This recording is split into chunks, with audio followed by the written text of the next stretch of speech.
안녕하세요. 돌아온 싱글이 된 30대 후반 남자입니다.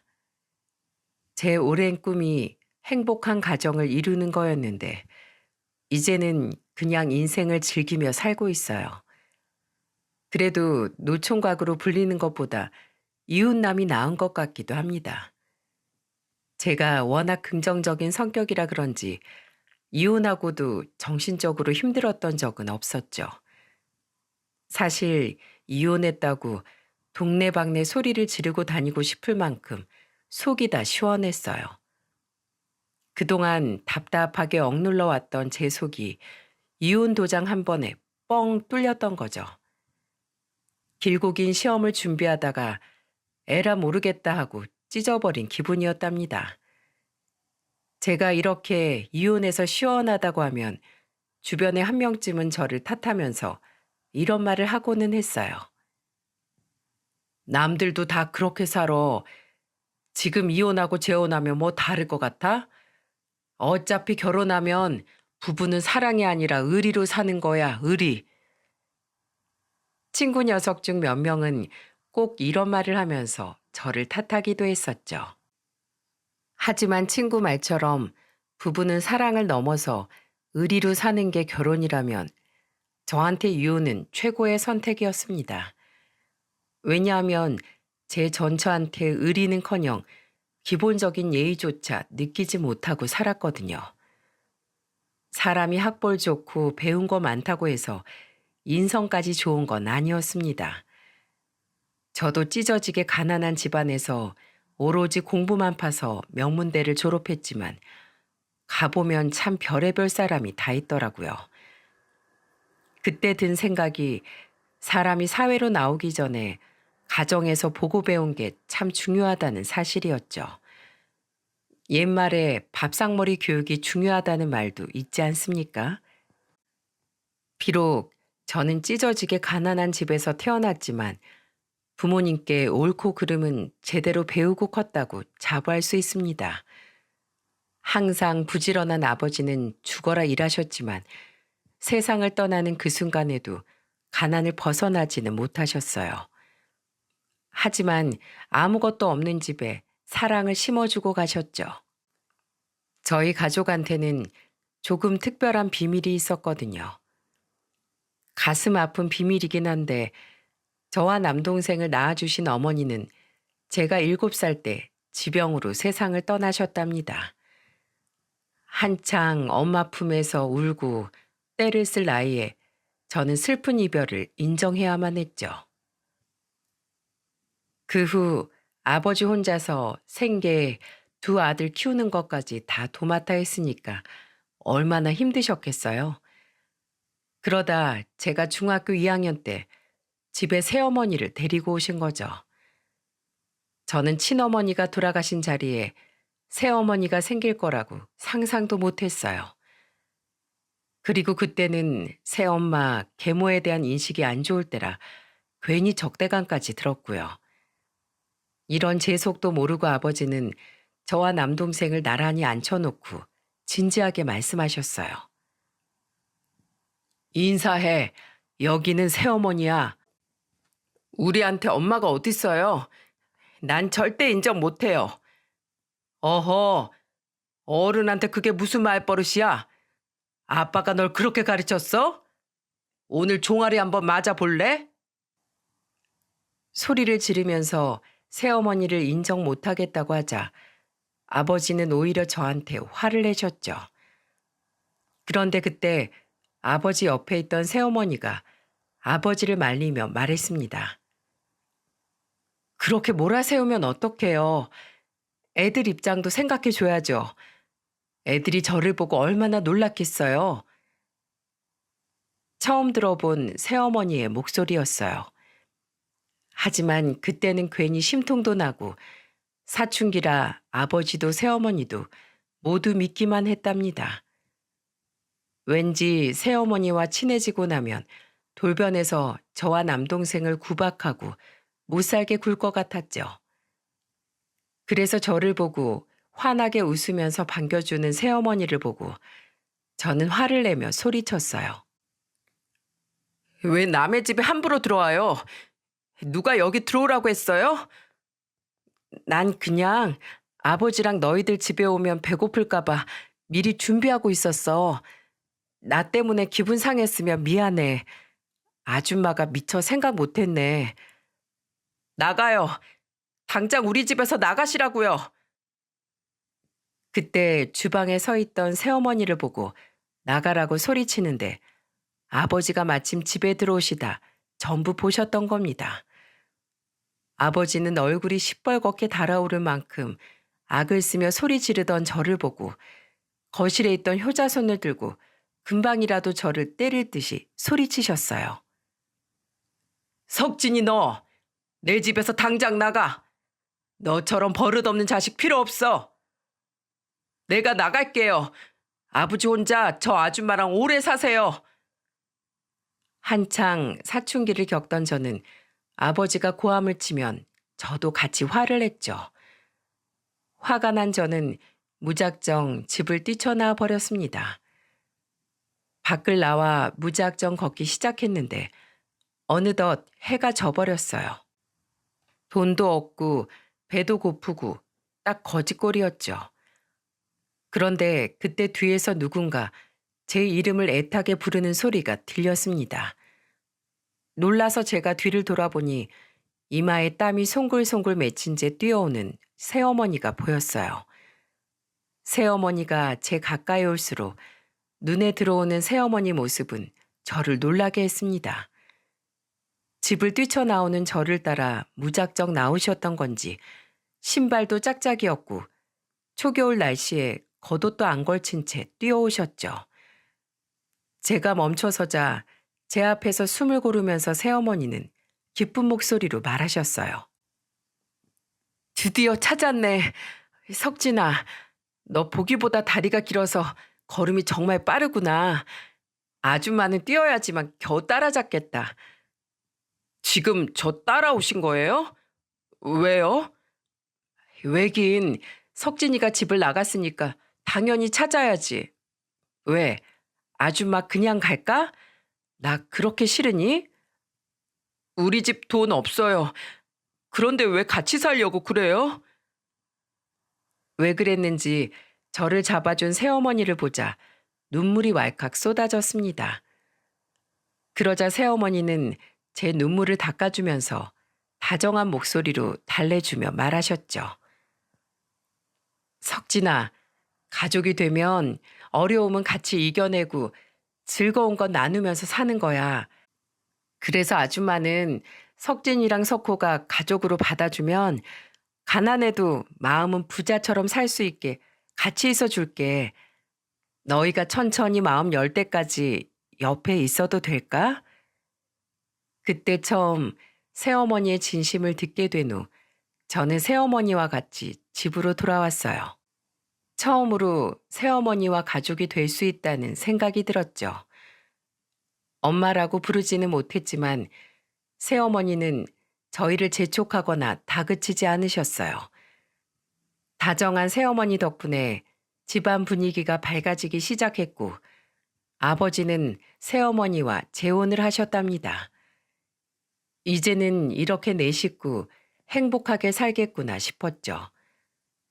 그런데 아버지가 재혼 후 2년 만에 갑작스런 교통사고로 세상을 떠나셨어요.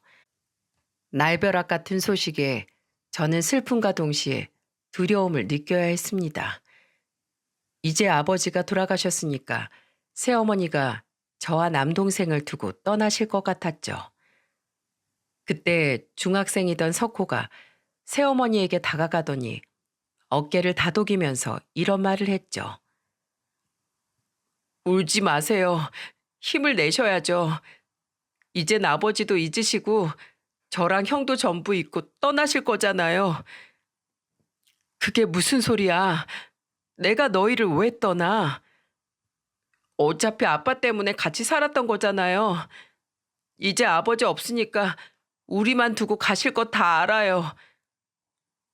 석호가 눈물콧물 범벅이 된 얼굴로 말하자 새어머니는 갑자기 석호 손을 잡더니 저를 보고 이쪽으로 오라며 손짓하셨어요. 제가 가까이 가자 새어머니는 저와 동생을 품에 꽉 안아주셨습니다. 그러더니 오열하는 목소리로 저희를 부둥켜 안고 말씀하셨죠. 너희들은 내가 지킬 거야. 난 평생 너희들 키울 거야. 난 한 번도 너희가 내 자식 아니라고 생각해 본 적 없었어. 내가 내 새끼들 두고 어딜 가. 그러니까 이 엄마 믿고 같이 잘 살아보자. 아버지도 그러시길 바라실 거야. 울지 마. 너희가 울면 나도 가슴이 아파. 그때 저와 석호는 새어머니를 같이 끌어안고 어머니라고 부르며 울었습니다. 그렇게 장례식이 끝나고 어머니와 저 석호는 셋이 살게 됐어요. 처음에는 좀 어색했지만 지내다 보니까 어머니 소리가 자연스럽게 나왔죠. 어머니는 홀로 저와 석호를 키우기 위해 시장에서 나물과 야채를 팔러 다니셨습니다. 항상 새벽 5시에 시장으로 출근해서 밤이 늦어야 돌아오셨어요. 한밤중에 어머니가 오지 않으면 저와 석호는 정류장으로 어머니를 마중 나갔죠. 그러면 다 팔지 못한 야채 바구니를 들고 오는 어머니가 버스에서 내리면서 저희를 보고 한박 웃음을 지으셨습니다. 어머니가 제 손을 잡고 웃으시는데 거칠한 손이 제 마음을 아프게 했죠. 그때 저는 어머니를 위해서라도 꼭 성공해야겠다고 다짐했어요. 그 후 친구도 안 사귀고 오로지 공부를 위해 태어난 사람처럼 공부만 했답니다. 제가 친구도 멀리하고 공부만 했던 결정적 사건은 또 있었죠. 바로 어머니가 시장에서 돌아오시다 교통사고를 당하신 거예요. 큰 사고는 아니었지만 한동안 다리를 움직이면 안 된다는 진단을 받게 된 겁니다. 그런데 이 와중에도 어머니는 울면서 저희한테 이런 말을 하셨죠. 내가 다쳐서 어떡하니? 일도 해야 하고 너희 밥도 챙겨줘야 하는데 내가 이렇게 팔자 좋게 병원에 있어서 어떡해? 엄마, 우리 다 컸어요. 그러니까 제발 엄마 몸부터 챙기세요. 그 와중에도 아파서 우는 게 아니라 저희를 걱정하면서 우는 어머니를 보면서 가슴이 미어졌습니다. 그래서 꼭 제가 어머니를 행복하게 해드리겠다고 다짐을 했었어요.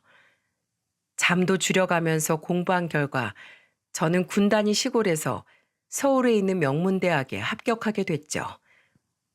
제 합격 소식에 어머니는 저보다 더 기뻐하셨습니다. 그러다 갑자기 울먹이시며 제 손을 꼭 잡고 이런 말을 하시더라고요. 정말 잘 커줘서 고마워. 하늘에 계신 아버지가 참 좋아하실 거야. 장하다 내 아들. 제가 꼭 효도할게요. 그동안 고생하신 거 제가 다 갚을게요. 비록 서울로 대학을 진학하는 바람에 어머니와 떨어져야 했지만 너무나 기뻤습니다.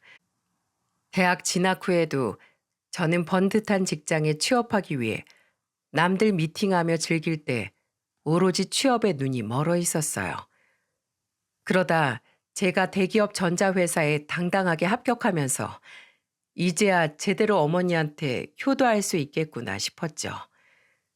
대기업 합격 후 고향에 가니까 금이 환영이 따로 없었습니다. 어머니는 상다리가 부러지게 한 상 차려놓고 저를 기다리고 계셨어요. 그리고 제 손에 숟가락을 쥐어주며 자랑스러운 목소리로 말하셨죠. 우리 아들 해낼 줄 알았어. 장하다 정말. 엄마는 이제 죽어도 여한이 없어. 지금 죽어도 여한이 없으면 안 되죠. 제가 앞으로 제대로 효도할 테니까 같이 밥 먹고 우리 건강하게 오래 살아요. 제 말에 동생도 어머니도 배를 잡고 웃었답니다. 취업 후에도 저는 한 달에 한 번씩 꼭 시골에 내려가 어머니 농사일을 도왔어요.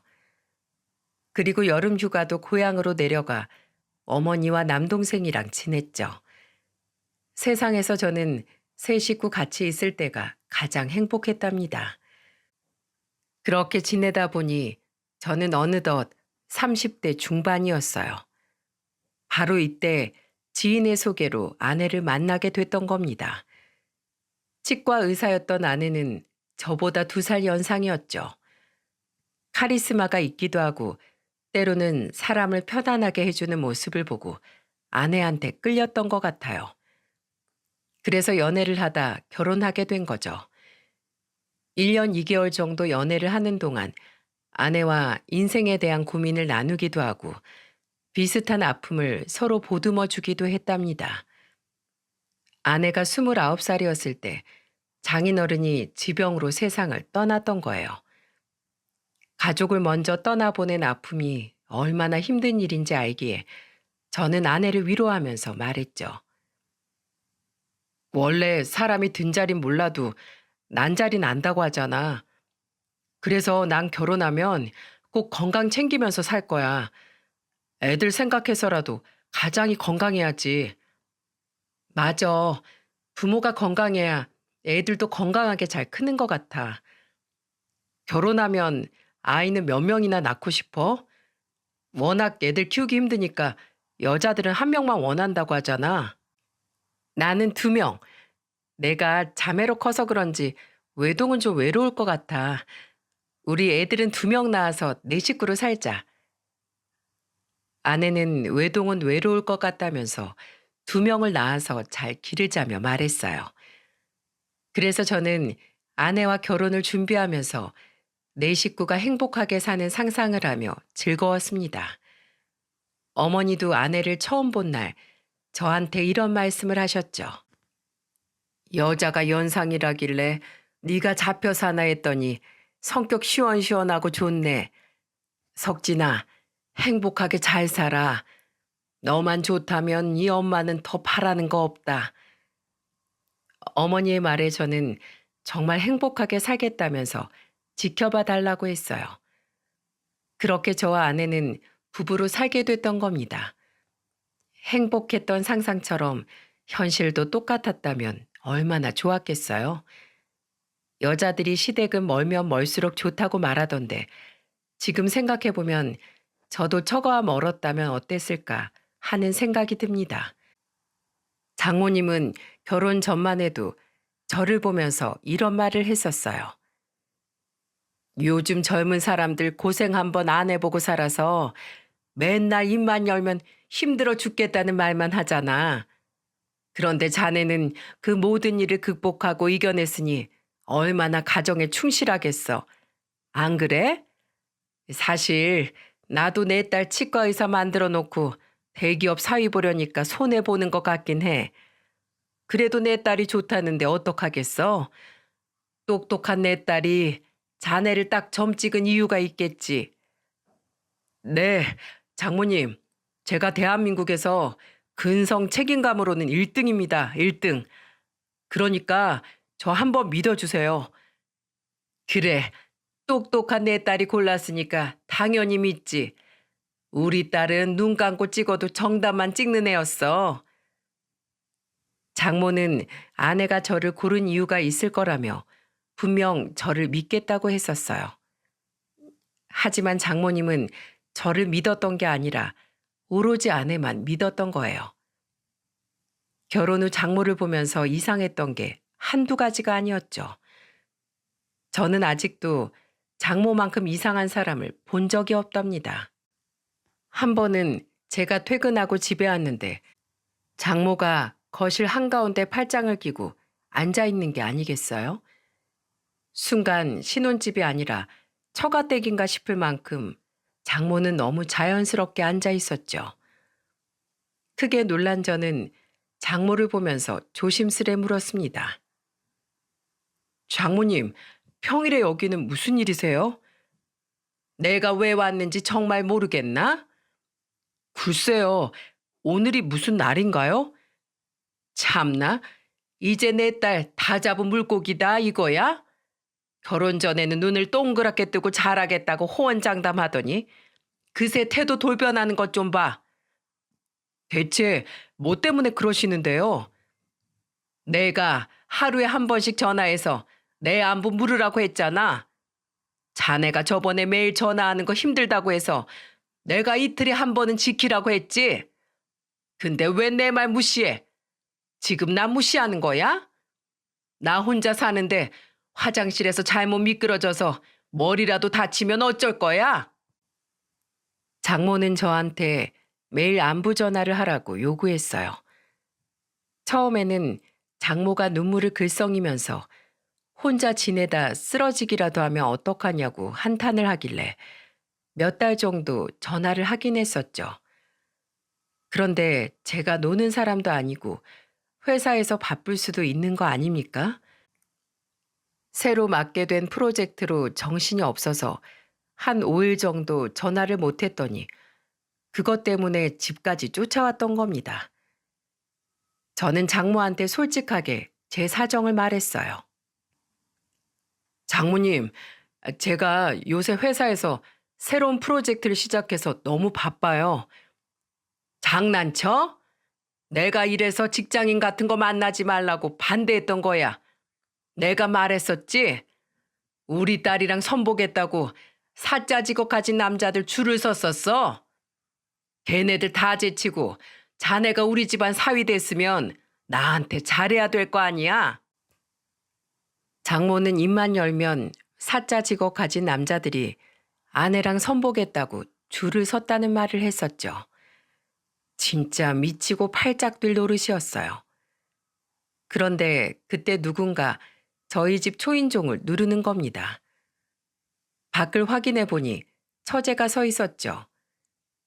처제는 회사 근처에 집을 얻어서 혼자 살고 있었어요.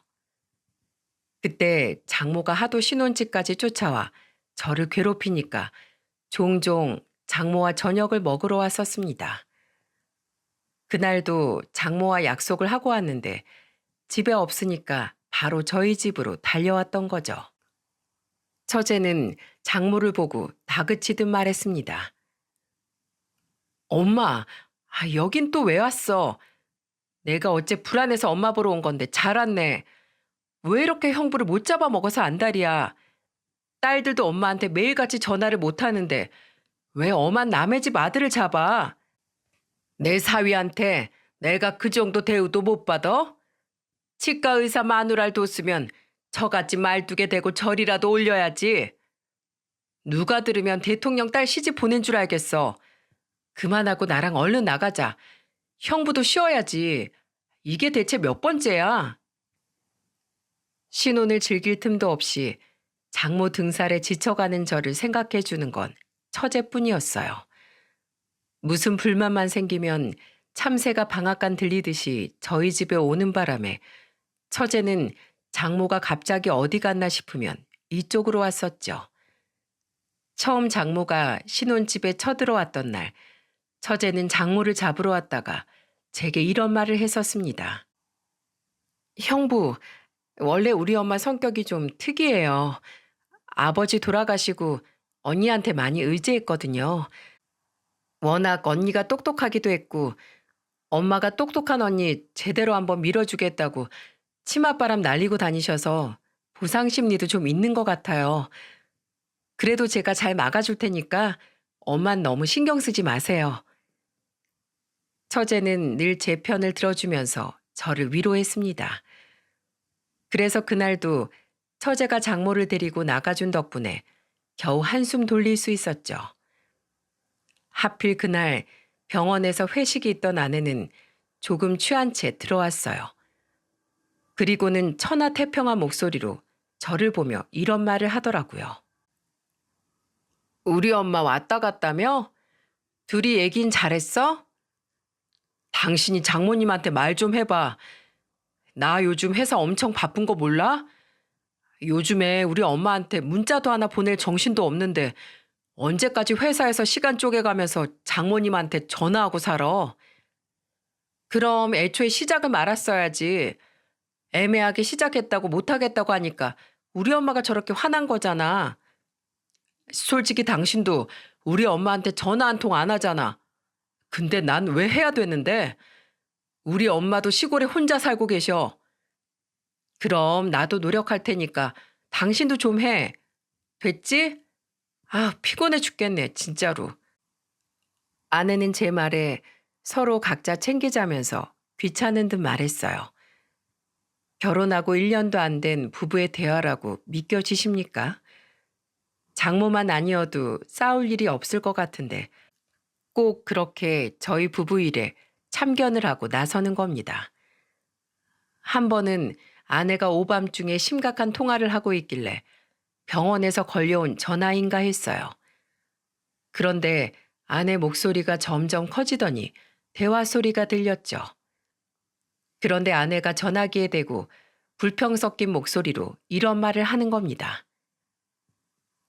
엄마 말이 맞아. 가만히 생각해 보니까 사람이 결혼하고 달라졌어. 이제 결혼했다고 긴장 풀린 거야. 결혼 전에는 간이고 쓸개고 빼줄 것처럼 그러더니 결혼하고 나니까 자기 엄마한테도 전화하라는 거 있지? 더 말할 가치도 없어서 알겠다고 했지 뭐. 전화했는지 안 했는지 자기가 어떻게 알겠어? 시골에 있는 양반이 서울까지 쫓아올 거야 뭐야. 엄마라고 하는 걸 들어보니까 통화 상대는 장모였어요. 그때 아내가 전화기를 스피커폰으로 바꾸더니 옆에 있던 물을 마시고 있었죠. 그리고 이어서 들려온 장모의 말은 너무 충격적이었어요. 장모는 아내한테 호들갑을 떨면서 이런 말을 하더군요. 어딜 의사 선생님한테 시골에 전화하라고 명령질이야? 너 절대 하지 마. 그런 전화하기 시작하면 너 나중에는 시댁에 일이 있을 때마다 불려간다. 애초에 난 아무것도 못한다. 이런 자세로 나가란 말이야. 내가 너 시댁 눈치 보라고 키워놓은 줄 알아? 절대 굽혀서 지고 들어가지 마. 그리고 내일부터 네 남편 나한테 꼭 전화하라고 아주 들들 볶아. 진절머리 나게 볶아. 신혼 초에 남편 잘 길들여 놔야 네가 편하게 사는 거야. 말하는 것만 들어보면 장모가 거의 코치나 다름없었죠. 세상에 전화 한 통에 지고 말고가 어디 있습니까? 그리고 그동안 장모가 전화에 집착했던 이유가 저를 길들이기 위해서였단 걸 알게 됐어요. 그 순간 저는 방문을 열고 들어가 아내 전화기를 뺏어 들었습니다. 그러자 갑자기 들어온 저를 보고 놀란 아내는 눈이 휘둥그레져서 저를 쳐다만 봤죠. 저는 스피커폰인 전화기를 들고 장모한테 이렇게 말했습니다. 사위가 아니라 애완견 들이셨어요? 길들이긴 뭘 길들인다고 그러세요? 이런 식으로 부부 사이에 끼어들면 저희가 어떻게 살아요? 뭐야? 전화를 왜 자네가 받아? 앞으로 이런 식으로 끼어들지 말아달라는 말하려고 전화 받았어요. 저희끼리 맞춰가게 그냥 두세요 좀. 자꾸 이렇게 참견하시면 앞으로 그냥 각자 집안만 챙기는 걸로 할게요. 서로 더러운 걸 보느니 그게 좋겠네요. 그게 말이 되냐고. 내가 치과의사 딸 시집 보내고 사위덕 보는지 주변에서 얼마나 기대하는 눈치인데. 사위덕 보고 싶으시면 장모님부터 제대로 하셔야죠. 제가 그동안 못했던 것도 아닌데 정말 너무하신 거 아니에요? 이번 일은 내가 사과함세. 그러니까 각자 챙기겠다 뭐다 그거 취소해.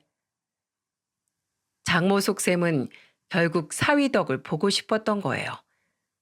그동안 개차반 같은 사위도 아니었는데 도무지 이해가 안 갔죠. 그날 아내도 저한테 섣부른 오해를 했다며 사과를 했습니다. 하지만 문제는 이게 끝이 아니었어요. 이후에도 장모가 아내한테 감나라 배나라 시켜서 매일같이 싸움의 연속이었죠. 결혼 전만 해도 아이는 둘 낳겠다던 아내가 결혼하고 2년쯤 지나자 말을 바꾸는 게 아니겠습니까? 그래서 아내와 아이 문제로 싸우는 날이 늘어만 갔어요. 그러다 한 번은 시골에 계신 어머니가 아내 생일이라 축하한다며 전화하셨다가 아내가 요새 속이 좀 안 좋다고 말하자 혹시 임신한 거 아니냐며 물으셨던 것 같았습니다. 그런데 아내는 버럭 화를 내면서 소리치기 시작했죠. 임신이라뇨? 제가 애 낳는 기계도 아니고 그게 무슨 말씀이세요? 저는 애 낳을 생각 없으니까 둘째 며느리한테나 물어보세요. 저 같은 고급 인력이 애나 키우면서 살면 인재 낭비거든요. 질문 참 교양 없네요. 저는 옆에 있다가 갑자기 정색하는 아내를 보고 황당했어요. 결혼한 여자한테 충분히 물어볼 수 있는 질문 아닙니까? 저희 어머니가 매일같이 전화해서 임신했냐고 물어본 것도 아니고 저렇게까지 화내는 아내를 이해할 수 없었어요. 그래서 저는 전화를 뺏어서 어머니께 사과하고 끊어버렸죠. 그리고 아내를 보고 화를 내며 말했어요. 말을 꼭 그렇게 해야겠어? 그냥 좋게 아니라고 하면 될 일인데 왜 죽자 하고 달려들어? 나 애 안 낳을 거야. 치과 의사 되려고 개고생했는데 나보고 애 분유나 타고 살라고? 난 뭐 쉽게 의사 된 줄 알아? 그런 말을 결혼 전에 했어야지. 이제 와서 오리발 내밀면 어쩌자는 거야? 그리고 지금 당장 우리 어머니한테 전화해서 정중하게 사과드려. 이제 보니까 개천에서 난 용이 아니라 개천에서 나온 효자였네.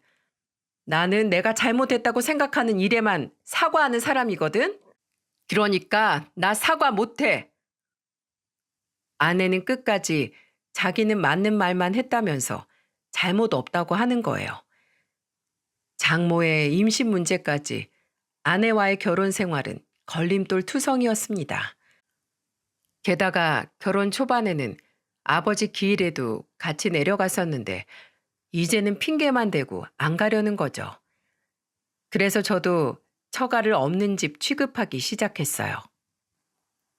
제가 처음부터 그랬겠습니까?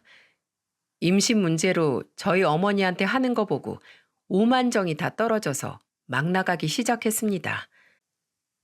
그런데 이런 상황도 모르고 장모가 저한테 전화해서 이런 부탁을 하더라고요. 자네 오늘 쉬는 날이지? 우리 집에 와서 화장실 전구 좀 갈아줘. 제가 왜요? 장모님이 쓰는 곳인데 알아서 하세요. 자네 무슨 약 먹었나? 아니 미친 거 아니야? 전구도 잘난 치과의사 따님이 잘 갈 거예요. 그러니까 큰딸한테 전화하세요.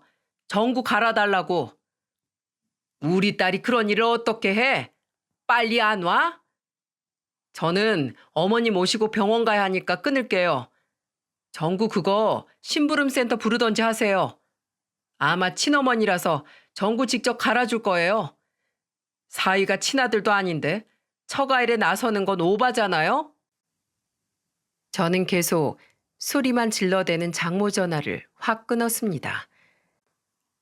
제가 장모한테 이렇게까지 했던 이유가 있었죠. 당시 어머니가 암 수술을 받으시고 계속 항암 치료를 받고 계셨어요. 그런데 아내는 어머니가 서울에 와도 단 한 번도 문병 간 적도 없었죠. 그래서 제가 아내한테 어떻게 한 번도 안 가볼 수 있냐고 화를 내니까 너무도 뻔뻔하게 이렇게 말하는 겁니다. 솔직히 까놓고 말해서 생모도 아니잖아. 당신 중학교 때부터 키웠다고 하지 않았어? 친아들도 아닌 당신이 이렇게까지 나서는 거 오바 아니야? 자식이 부모 위하는 게 오바라고? 장모님이 아파도 이렇게 했을 거야? 우리 엄마는 친엄마잖아. 왜 친엄마도 아닌데 혼자서 유난이야? 우리 어머니 비록 날 낳아주지 않았어도 세상에서 가장 소중한 분이야. 어머니 없었으면 나 이렇게 살지도 못했어.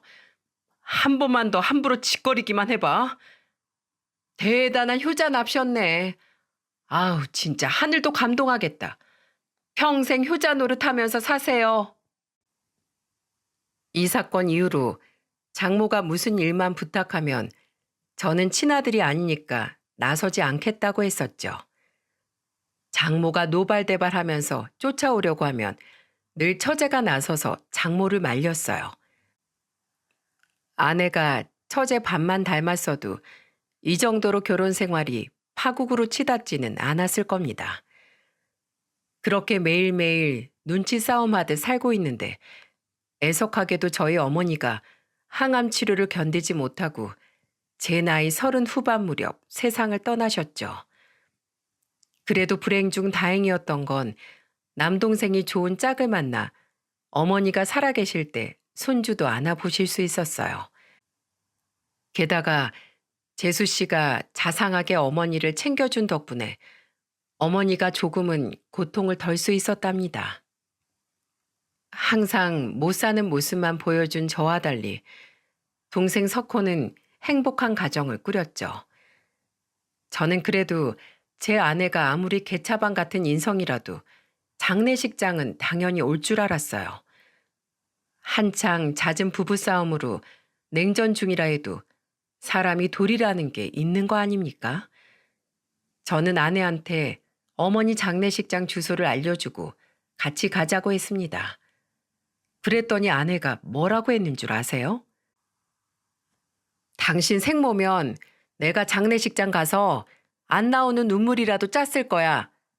근데 생모도 아닌데 내가 왜 가야 되냐고. 그리고 어머니랑 나랑 그렇게 친한 사이도 아니었는데 거길 가서 음식 나르는 일 시키려고? 요즘 세상에 어떤 며느리가 그런 짓을 해? 야, 또 니네 엄마가 가지 말라고 하디? 너는 생각이랑 판단을 혼자서 못해? 우리 엄마 얘기가 또 왜 나와? 내가 결정한 거니까 강요하지 마. 그래, 나도 니네 엄마 병 나면 거들떠도 안 볼 거야. 무슨 소리야? 당신은 와야지. 난 친엄마잖아. 그게 무슨 개 같은 논리야? 완전 내로남불의 고집불통, 말이 전혀 안 통했습니다. 처가에서 유일하게 처제만 저희 어머니 장례식장을 와줬어요. 저는 처제한테 고맙다고 말하면서 한숨을 내쉬었죠. 그러자 처제는 저를 위로하며 말했습니다. 좋은 곳으로 가셨을 거예요. 언니가 왔으면 좋았을 텐데 제가 와서 어떡해요? 아니야. 이렇게 처제라도 와줘서 고마워. 우리 엄마랑 언니 아무리 말로 해도 통하는 사람들 아니에요. 여기도 엄마가 언니한테 가지 말라고 한 거예요. 내가 들어보니까 언니 또 엄마한테 홀랑 넘어갔다니까요. 처제 말을 듣고 나서 어머니 영정사진을 보니까 눈물이 왈칵 났어요. 그리고 열심히 조문객들을 맞이하고 쉴 틈 없이 음식을 나르는 재수 씨를 보는데 아내랑 비교가 됐습니다.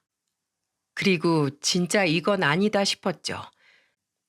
더 이상 참을 수 없던 저는 장례식을 끝내고 아내와 이혼을 다짐했어요. 어머니를 납골당에 잘 모셔드리고 저는 집으로 곧장 갔습니다. 가보니까 아내는 거실에 누워서 TV를 보고 있더군요. 남의 집에 초상이 나도 궁금해서 안부를 묻는다는데 이게 지금 며느리가 할 짓입니까? 저는 아내한테 자포자기한 목소리로 말했죠. 넌 진짜 인성이 글러 처먹었다. 어떻게 시어머니가 돌아가셨는데 드라마가 눈에 들어오냐? 너 같은 사람이랑 못 사니까 이혼하자. 이혼? 진짜 쫌생이도 이런 쫌생이가 없네. 겨우 장례식장 안 갔다고 이혼을 해? 진짜 지나가는 개가 웃겠다. 생모 아니잖아. 남인데 왜 내가 거길 가? 진짜 웃겨 정말. 결국 네 엄마가 더 소중했던 거야? 이 마마보이야? 엄마 없으면 아무것도 못하는 애가 나한테 마마보이라고 하니까 진짜 어이가 없다. 너야말로 생각하고 판단하는 걸 혼자 좀 해봐. 너 그렇게 살다가 삼시세끼 메뉴도 엄마한테 물어보고 먹겠다. 나이 40 넘어서 그러고 사는 거 엄청 한심해 보여. 뭐? 지금 내 걱정해 주는 거야? 월급쟁이가 전문직 걱정을 하네? 나랑 너무 오래 살았지? 한 4년 살았나? 그 정도 사니까 치과 의사가 네 급으로 보였어? 지금 당장 이혼해도 난 마음만 먹으면 너보다 훨씬 더 능력 있는 남자랑 내일 당장도 결혼할 수 있어. 애도 없는데 잘 됐다. 이혼해. 인성 거지 같은 걸로는 네가 짱이다. 끝까지 실망을 안 시키는 게 아주 한결같이 또라이네. 넌 평생 그렇게 살아라. 신경 끄셔. 남인데 왜 신경 써? 저는 지긋지긋한 결혼 생활에 드디어 마침표를 찍을 수 있었어요. 아내와 이혼을 하기로 서로 얘기를 끝냈는데 바로 장모한테 전화가 오는 겁니다. 그새 아내가 장모한테 이혼한다고 말한 거죠. 근데 전화를 받아보니까 장모가 아주 기름 붓는 소리를 하기 시작했어요. 자네 정말 우리 딸이랑 이혼하는 거야? 네. 왜요? 아이고, 고맙네, 고마워. 드디어 이혼해줘서 정말 고맙네. 나도 이제 사자 달고 있는 사위 봐야지. 언제까지 이혼꼬리로 사는 자네랑 살 수는 없잖아. 안 그래? 네, 뭐 알아서 하세요. 사기꾼 사위든 의사 사위든 뭐 사자 달고 있으면 다 사위 후보로 올리세요. 끝까지 저 말하는 것 좀 봐. 솔직히 자네 어머니 그렇게 된 거 어쩔 수 없는 일이긴 한데 그래도 그 바람에 둘이 이혼한다니까 아주 내 속이 다 시원하네. 저는 장모 말에 두 귀를 의심했어요. 지금 부모 장례 치른 사람한테 속이 시원하다고 한 거죠. 그 순간 저는 이성을 잃고 장모한테 소리쳤습니다. 저기요 아줌마. 그 애미의 그 딸이라고. 딸년 인성이 저 모양인데 아줌마 인성이 좋을 리가 없지. 딸이 치과 의사라 뭐 대단하게 이룬 것 같아요? 솔직히 그 귀한 딸 병원 하나 개원시켜줄 능력은 됩니까? 그리고 치과 의사면 뭐해? 성격은 더럽지. 입만 열면 산통 깨는 소리나 하는데. 내가 진짜 이거 하나만 장담하는데 아줌마 인생 그렇게 살다가는 진짜 천벌받아. 지금 이혼하는 게 당신 딸이 단순히 장례식 안 와서 이혼하는 것 같아? 다 아줌마 때문에 이혼하는 거잖아. 진짜 인생 그따위로 살지 마쇼. 뭐? 아줌마? 지금 막 가자는 거야? 인연이라고 부르려다가 내가 그래도 당신보다는 인성이 좀 나은 사람이니까 참는 줄이나 알아. 욕 한 바가지 하고 아줌마랑 똑같은 인간 되기 싫어서 욕 안 하는 거야. 진짜 목구멍까지 차오른 쌍욕을 저는 겨우 눌러 담았어요. 나쁜 놈한테 한 방 먹이자고 똑같이 악역을 자처할 순 없지 않겠습니까? 끝까지 두 모녀의 더러운 인성 밑바닥을 보고 저는 이혼 도장을 찍었답니다. 알턴이를 뽑은 것처럼 속이 다 시원했어요. 석호가 저한테 힘내라고 하길래 저는 만세를 부르며 외쳤습니다. 나 이혼해서 너무 좋아. 이혼이 이렇게 좋은 거였어. 나 드디어 이혼했다. 저는 한동안 잠도 푹 자고 즐거운 일상을 만끽했어요. 그동안 말도 안 되는 고집 부리는 정신 나간 모녀 때문에 미칠 뻔했었죠. 이혼이 이렇게 좋은 건 줄 알았으면 진작에 할 걸 그랬습니다. 등산도 하고 운동도 다니면서 건강한 패턴을 만들어 갔어요. 그리고 몇 달 뒤 남동생이 예쁜 조카를 낳아서 조카 보는 재미에 살았답니다. 저는 고생한 재수 씨한테 선물을 주며 말했어요. 조카 너무 예뻐요. 우리 집에 재수 씨가 있어서 얼마나 다행인지 몰라요. 아주버님, 요즘에 안색 좋아 보여서 다행이네요. 앞으로 조카 보러 자주 오세요.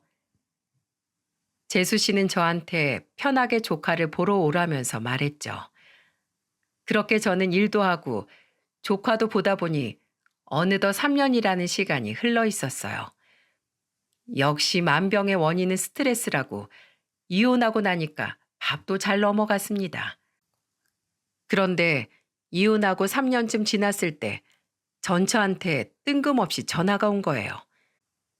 이혼하고 한 1년까지는 처제와 한 두어 번 정도 안부를 묻곤 했는데 전처한테 연락이 온 건 처음이었죠.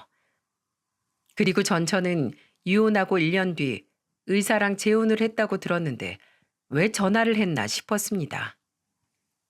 이게 무슨 일인가 싶어서 전화를 받아보니까 전처는 울면서 제게 말했어요.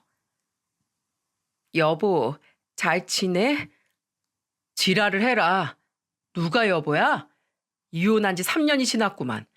술 마셨으면 발 닦고 잠이나 자. 미안해. 근데 내가 정말 부탁이 있어서 그래. 잠깐 이쪽으로 와주면 안 될까? 미쳤어? 내가 왜 가? 그리고 재혼했다며. 처제는 나 이혼하고 나서 대신 사과까지 하더라. 제발 동생 반만 닮아봐라. 스스로를 돌아보고 주변에 사과할 사람 없나 좀 살피고 살아. 제가 큰 소리를 치며 다그치자 전처는 울기 시작했어요. 왜 남의 집 여자 우는 소리를 들어야 하나 싶어서 저는 단호하게 말했죠. 야, 울 거면 니네 엄마한테 가서 울어. 너 그거 잘하잖아. 우리 엄마 돌아가셨어. 순간 전처 엄마가 돌아가셨다는 말에 할 말을 잃었습니다. 아무리 미운 감정이 있었어도 한때 가족이었는데 놀라긴 했어요. 그래서 한 3초가 멍했다 정신을 차리고 다시 말했죠. 그래서 나보고 어쩌라고? 너랑 같이 울자고? 그 잘난 사짜 사위한테 상주 서달라고 해. 나 그 사람이랑 이혼했어. 또 이혼을 해? 너 무슨 도장 깨기 하냐? 의사 다음에는 변호사 만나서 살다가 이혼할 거냐? 이것 봐. 문제는 너한테 있었다니까? 내가 다 잘못했어. 그러니까 제발 여기 좀 와줘. 장례식장에 아무도 없어서 너무 무서워. 아무도 없어서 무섭다는 아내 말에 어이가 없었어요. 어떤 생각으로 살면 저한테 와달라고 전화를 할 수 있는 겁니까? 진짜 기가 막혀서 한마디 했습니다. 이제야 부모 소중함을 알겠어? 나한테는 친엄마도 아닌데 뭐하러 가냐며? 나 지금 너무 후회하고 있어. 내가 다 잘못했어. 그때는 내가 너무 오만하고 바보 같았어. 지금 후회하면 뭐 하는데? 이미 네가 내뱉은 말은 주워 담을 수가 없어. 너는 주둥이로 인생 망칠 년이야. 됐다. 내가 더 말한다고 네가 알아듣겠냐? 뒤늦게 후회하고 사과해도 소용없으니까 끊어. 2번 다시 나한테 연락하지 마. 쌍욕 듣기 싫으면 내 번 얼른 지워라. 다시는 너하고 엮이기 싫으니까. 여보, 제발 끊지 마.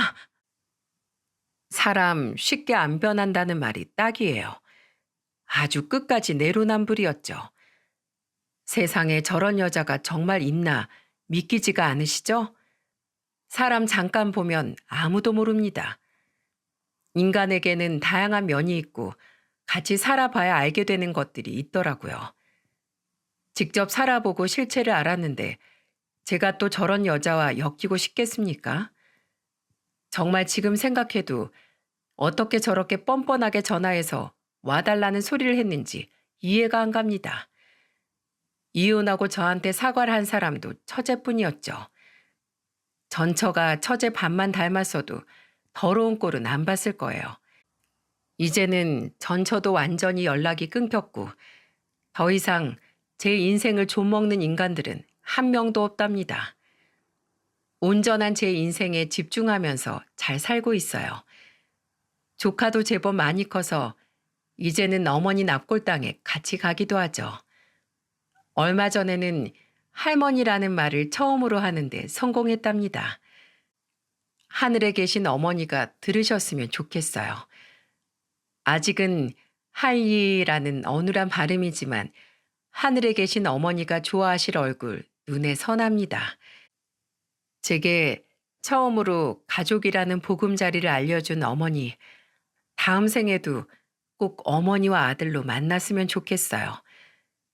이번 생에 못다한 효도 꼭 다 갚고 싶은 마음이죠. 끝으로 사연을 마치면서 어머니 사랑한다고 전하고 싶습니다. 모두 들어주셔서 정말 감사합니다.